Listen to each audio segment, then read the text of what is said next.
All right, here we go again, everybody. This is Unit 2, Assignment E, 2E, continuity. Um, there is a few different things to being continuous. I feel like I would be a terrible teacher if I don't go into this first little bit. I touched upon it a couple videos ago, but I really want to talk about continuity here real quick. So before I get to the actual lesson, let's talk about the continuity test.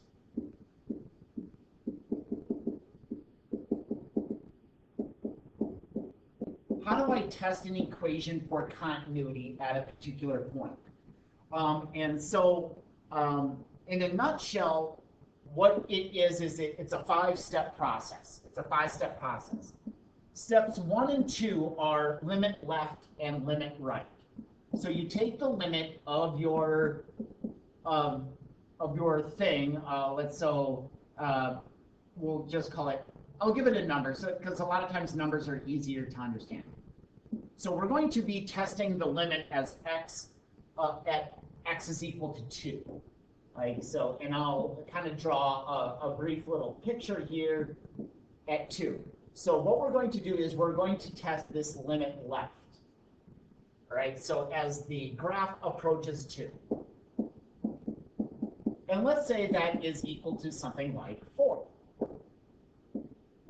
Okay, so limit left exists, and it is equal to 4. Step 2 would be to test that the full-fledged limit exists, so limit right. So the limit right has to be the exact same thing. So the limit right also has to agree with the value. And so if those two things aren't equal to each other, it is not continuous. Because what these two things do, if they are equal to the same thing, that implies that the limit exists. Okay, the limit exists. So the limit left equals the limit right, and that implies that the limit itself exists. Again, a limit is that the left and the right have to point at each other. So limit left, limit right, make the limit. The fourth thing that you do is you have to test the actual point there. So the actual point, all right, so if I have an f of 2, that absolute point has to be where that limit exists. So that limit, that actual full-fledged point has to exist in the hole that's created. Now, if all of these are true, how do you round out the continuity test? And that's step 5, and that's bringing things to fruition. So what we notice about the limit is equal to the point. And so that implies, because they are equal, that that implies that f is continuous. Redundant here, is continuous at x is equal to 2. All right, so a continuous. And again, a general idea of a picture that is of a graph that is continuous, in my mind, it's just something that is smooth. There is no herky-jerkiness. There is no jumps. There is no funny business. That is continuous right there. Okay? That is continuous. That is continuous. You never pick up your pencil when you create the graph. That is continuous. Okay, things that are not continuous, is anything that you pick up your pencil. That is not continuous. That is not continuous. That is not continuous. That is not continuous.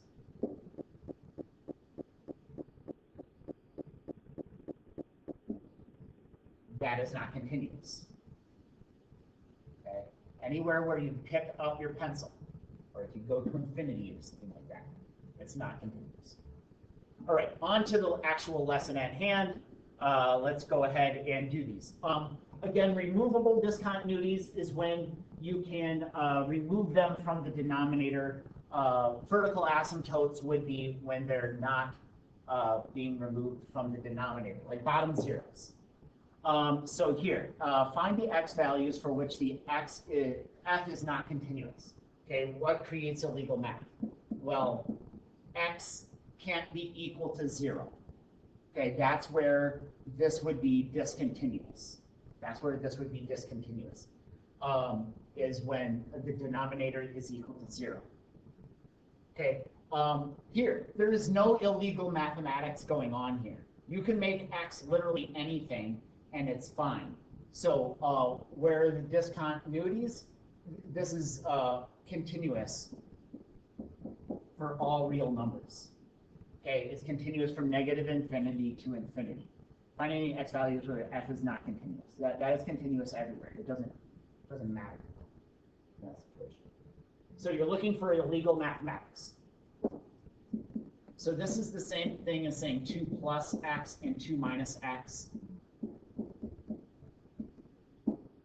So where are there discontinuities?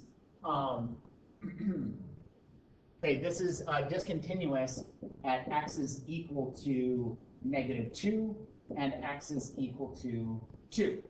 Right? -2 and 2, and they are not removable. Those are vertical asymptotes. You can't remove them. This next one, we can factor this down. So there are discontinuities at x is equal to 0 and x is equal to 1. However, this one is removable.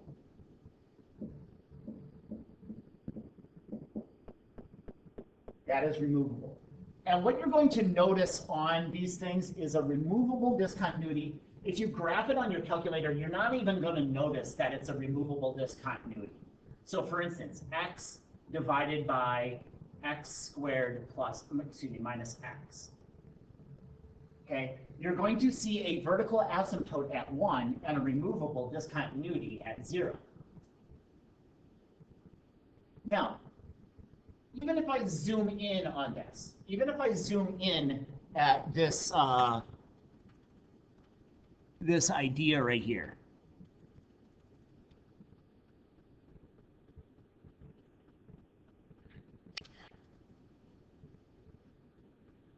just by looking at that, can you tell in that picture that there is a removable discontinuity at x is equal to 0?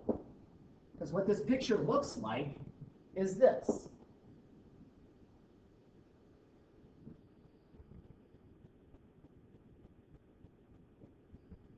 Yes, you can obviously see at x is equal to 1, there's a vertical asymptote. But can you just by looking at this picture tell that there is a hole in that graph right there? Because if I ask the calculator, hey, calculator, what is the trace at 0? Notice how it doesn't give me a y value. It doesn't spit one back out because it doesn't exist. So that is a removable discontinuity, and you're not just going to be able to see it on your calculator. But there is indeed a hole in that graph. Okay, continuing on. X squared plus 1 doesn't break up. X squared plus 1 doesn't break up. However, I do need to know where that is equal to 0.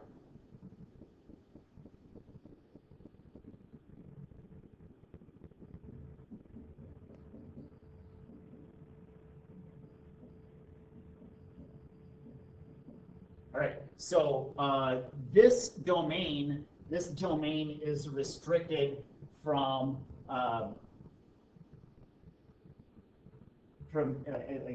is restricted. No, it's not restricted. It can be any number. So There is no discontinuities in this guy. There is no discontinuities.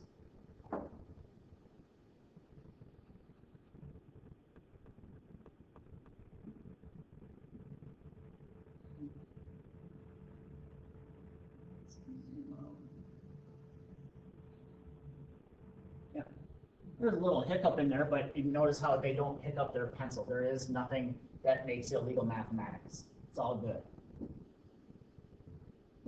All real numbers. It's all good. There is no discontinuities. Here we go. Denominator. Let's change colors here. Denominator is x plus 2 minus 5.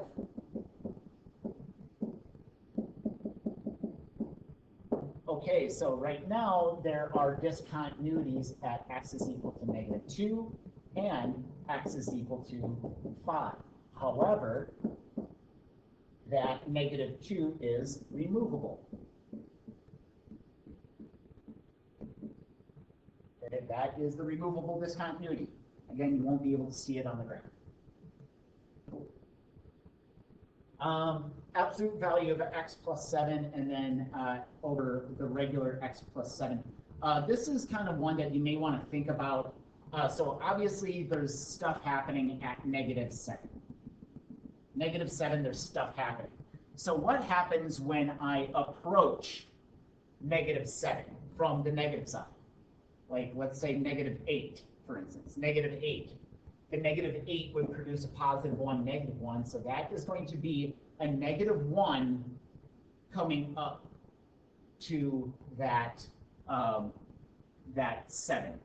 Then anything above 7, like, for instance, negative 6, would be 1 over 1, and that would be 1. At the negative 7 itself is open dotted, because that would produce a bottom 0.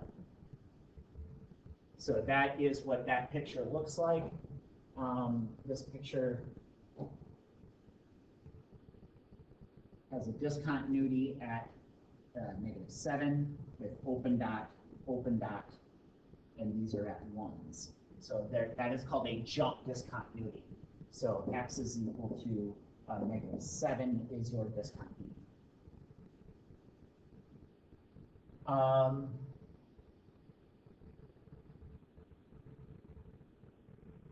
Here we go. We have an x from everything less than 1. So that would be this. Then I have an x squared, which starts at 0, 0, and then it goes 1, 3, 5, etc., etc. So it starts and comes off of that. But notice how that dot begins at the same dot. So that is a continuity. There is no discontinuity.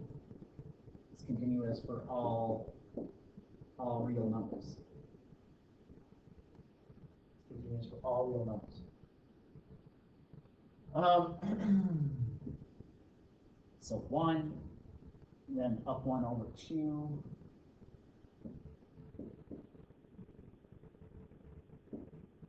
For less than or equal to 2, so it looks like that. Then I have up 3, down 1 over 1, down 1 over 1, down 1 over 1. So this is where we start. That.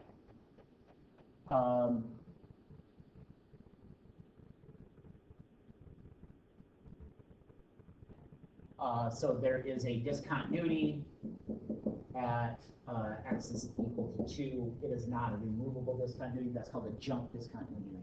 The jump discontinuity. All right. Find the constant a or the constants a and b such that the function is continuous on the entire real number line. So in this situation, we're pretty much taking a look at 2. And so if you'll recall, we need that the limit as x goes to 2 from the negative, okay, that would be this top equation right here. That's where things are less than 2 of f of x. That needs to be equal to the limit as x goes to 2 from the positive. and that would be the ax squared.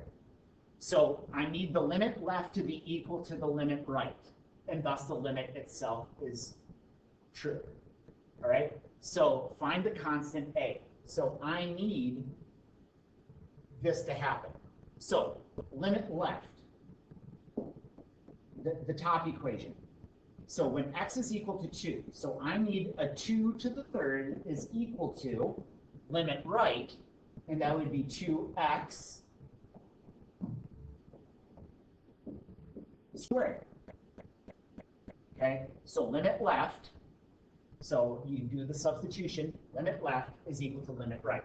So I need 8 to be equal to 4a, a is equal to 2. That makes limit left equal to the limit right. And thus that can be continuous. 65. I'm going to first look at this first intersection. And so this is going to be where x is equal to -1. So the limit left is I need 2 to be equal to ax plus b. Limit right with x being -1. All right, so this will make limit left equal to limit right as far as that first intersection goes. And so I'll just kind of keep this, at hand. All right, now the second intersection, when x is equal to 3, again, I need limit left, that's the ax plus b, so that'd be ax, aka 3a plus b, is equal to limit right, and that's -2. So here I have two equations, two unknowns.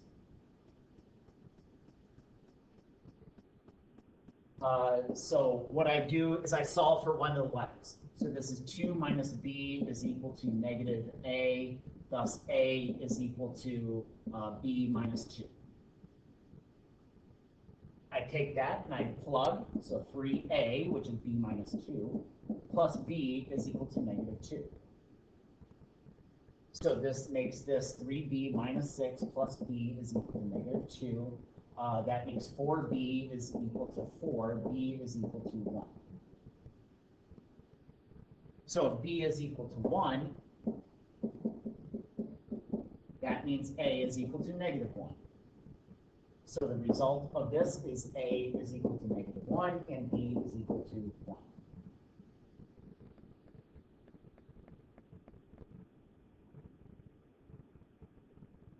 The intermediate value theorem. Ugh, man, okay. Intermediate value theorem. What the intermediate value theorem says is this. If f is continuous,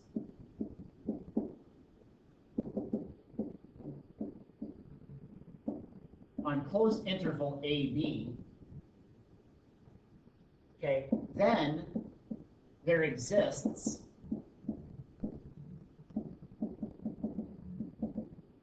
a value C on AB, I'll call it closed,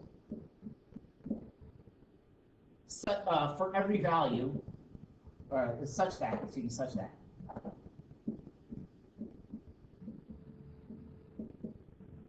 there is I'm sure I'm butchering this this theorem, such that there is a f of c for every value from f of a to f of b, assuming that f of a is less than f of b. It could be vice versa, or f of b, f of a, like whatever is the case. So long story short, this is what this is saying. If I have a continuity that goes from A to B,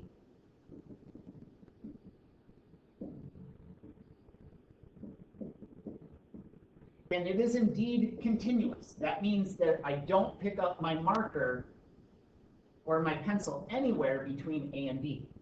All right, so if that is true, then there is a C value somewhere in between that is equal to every value between f of A and f of B. All right, so again, it doesn't really make much sense when you're talking about F's and A's and C's and things like that. If I put numbers to this, let's say I have a point A that, let's say it has a Y value of 5. And I have a B value that has a Y value of 2. Let's just say that. And then it's continuous. Okay? That means that there is a C value somewhere in between A and B. All right, so if this x coordinate is 1 and this x coordinate is 7, there is a C value somewhere in between 1 and 7 that will have a value somewhere anywhere between 5 and 2. So is there a C that has a value of 4? Yes, there is at least a C value that has a value of 4. Is there a C value that has a value of 3? Yes, there is a C value somewhere that has a value of 3. But you're secluded, you're regulated to everything between 5 and 2. The intermediate value theorem doesn't say that, okay, if A is 5 and B is 2, is there a value that is equal to 6? Well, I don't know. Is there a value that is equal to 1? I don't know. Because the idea is also something like this. What if this is A and this is B? What if it's a straight line? Okay, again, this has a value of 5 and this has a value of 2. Can you prove that there is a value C that is equal to 6? No, I can't prove it. Is there a value equal to 1? No, I can't prove it. Is there a value that is equal to 3? Yes, there is a value that is equal to 3. Intermediate value theorem can prove it. Because it's continuous, there is a value everywhere between 5 and 2.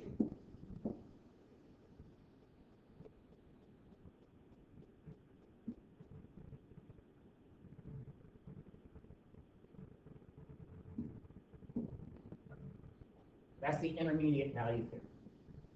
Okay, verify using the intermediate value theorem applies to the indicated integer. Find the value of C guaranteed by that theorem. Okay, so is this continuous? Yes, this is continuous on 0 to 5. There is no illegal mathematics going on with this thing. So yeah, that's the only stipulation. Is it continuous? Yes, it's continuous. Now, what I need to do is I need to find what are the values at those endpoints. So if I find the value, the y value of 0, and the y value, use this, x squared plus x minus 1, and where I'm going to look is, I'll kind of teach you how to use the calculator here a little bit. I set this up into the y is equal to button. I'm going to make sure my table set, this thing above the window, so second table set, I make sure that this independent variable is set to ask. So a lot of your calculators will have it at auto. Just go over and click on ask. What that allows you to do is under this table, so second table, what it allows you to do is say, ask the equation, this equation, what is it equal to when you want this to be equal to 0? So I put in 0. What is it equal when it's equal to 5? Okay, and then what it'll do is it'll spit out these y values, these answers. So what the intermediate value theorem says is that there will be a C value. There will be a C value that will have a value anywhere between -1 and 29. So yes, I can absolutely use the intermediate value theorem because we're looking for a y value that is equal to 11. So the intermediate value theorem proves that this will work. Now, what is the c value very specifically in this case?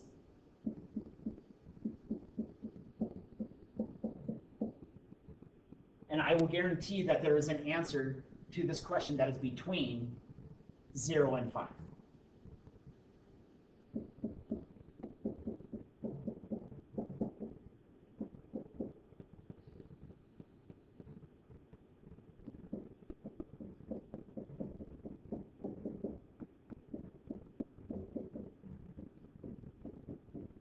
So what is the c value guaranteed by the intermediate value theorem? The c value is 3, because again, that x value, the x has to be somewhere between 0 and 5. And I will get a y value that is anywhere between -1 and 29.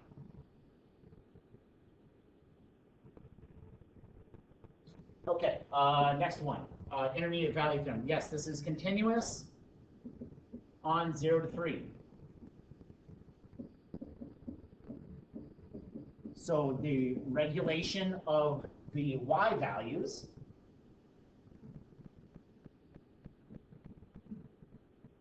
x squared minus 6x plus 8, and I am looking for 0 and 3. So that's 8 and -1. So I can get any y value anywhere between -1 and 8, and there will be an answer that is somewhere between 0 and 3. All right, so is 0 in that range? Yes, 0 is in that range. 0 is in between -1 and 8. All right, so what is that c value? And again, the c value has to be somewhere in 0 to 3. So I need to know where is x squared minus 6x plus 8 equal to 0.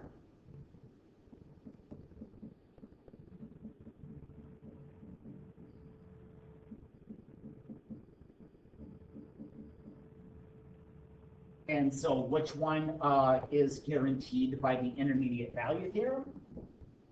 The c value in question? Well, that would be the c is equal to 2.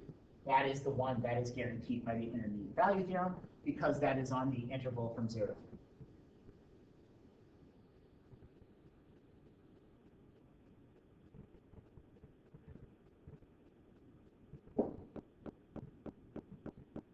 Which interval is not continuous?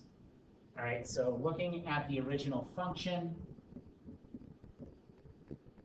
okay, what is illegal mathematics? So what I see first and foremost is that has to be greater than or equal to 0.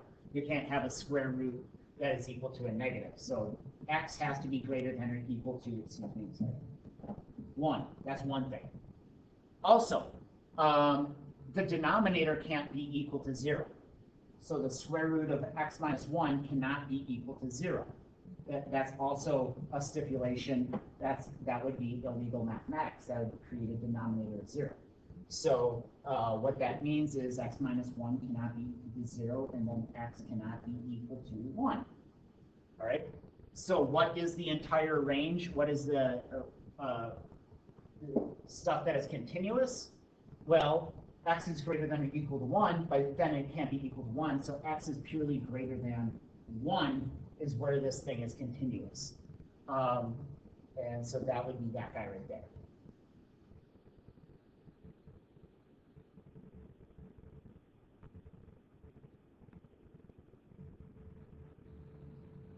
All right, so for what constant c of the graph of f is continuous on the entire real number line? All right, so limit left is equal to the limit right is equal to the point. All right, so what is the limit as x goes to 1? All right, so notice that when I take an x, when it goes to 1, okay, when it goes to 1, you're looking at all the stuff, all the x's that are not equal to 1. So if I need to know the limit, what I'm taking the limit of is all the x's that are not equal to 1. That's the one that is being applied.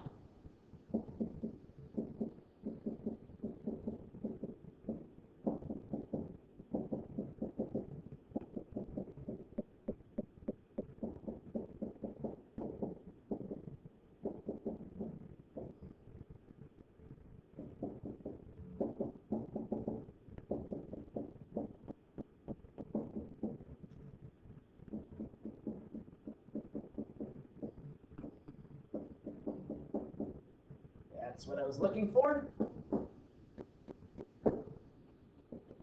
So now plugging in the 1, that would be 1 times -1, that is equal to -1. So the limit is equal to -1.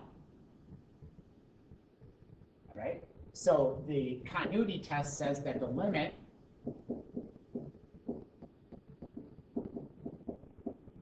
this is equal to -1. It has to be equal to the point. So what is the point at, literally at the x value of 1? Well, that's equal to c. Thus, c has to be equal to -1.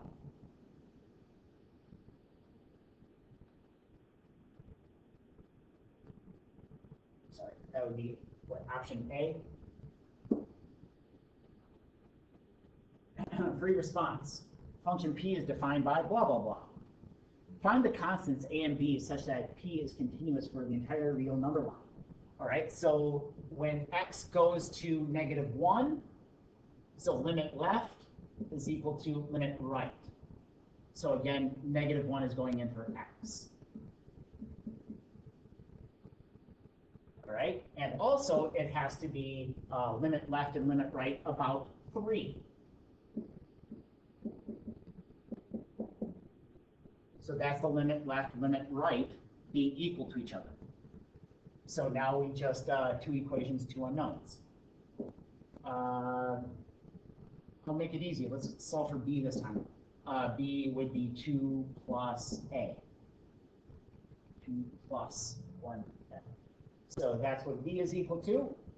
Let's plug that into over here. 3a plus 2 plus a is equal to -2. So that's 4a plus 2 is equal to -2. That means 4a is equal to -4. A is equal to -1. Going back to the blue equation, that's 2 plus -1 is equal to b. B is equal to 1. So that means a is equal to -1 and b is equal to 1. Use a graph to verify your parts in part A. Okay.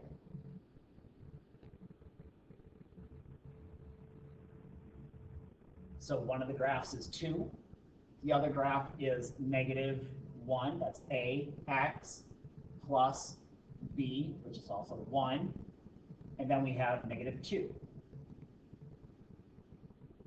I'm going to shorten my window to -5, 5. Make things look a little bit better.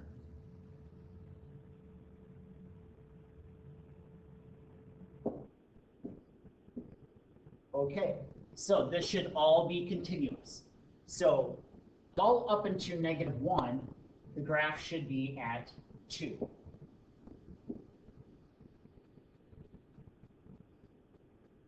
Okay. That does intersect at -1, so there that does intersect. And that goes in a -1 line all the way to the number 3. So 1, 2, 3, 1, 2, 3, 4. And that should be at the value of -2. Which it does. Okay, that is continuous.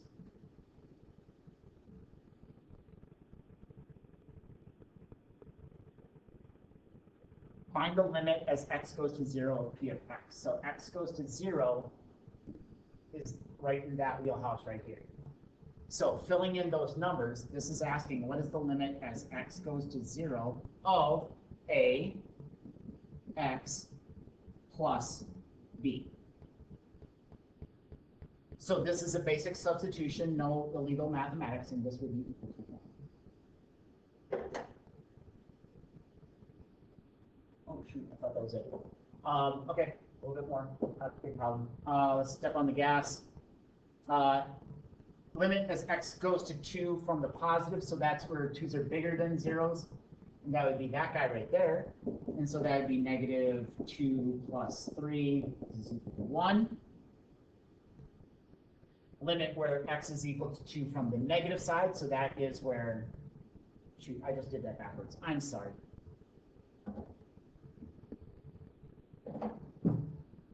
Two positive is where x's are bigger than 2. That's symbol right there. So that'd be 1/2, 2 minus 1/2, and that would be 1/2. So 1 minus 1/2 is 1/2.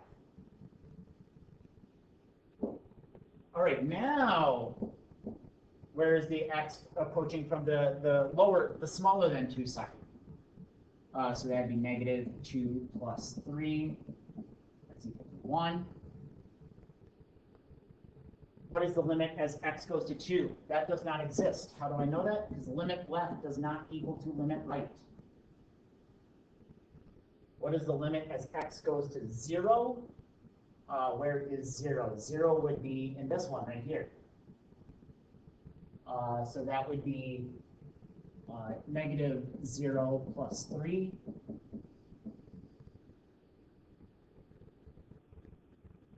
That's it. Okay, and that's the end of it. Okay, so there was a lot of stuff in there. Again, if you're confused or you need just another breakdown, please ask me in class.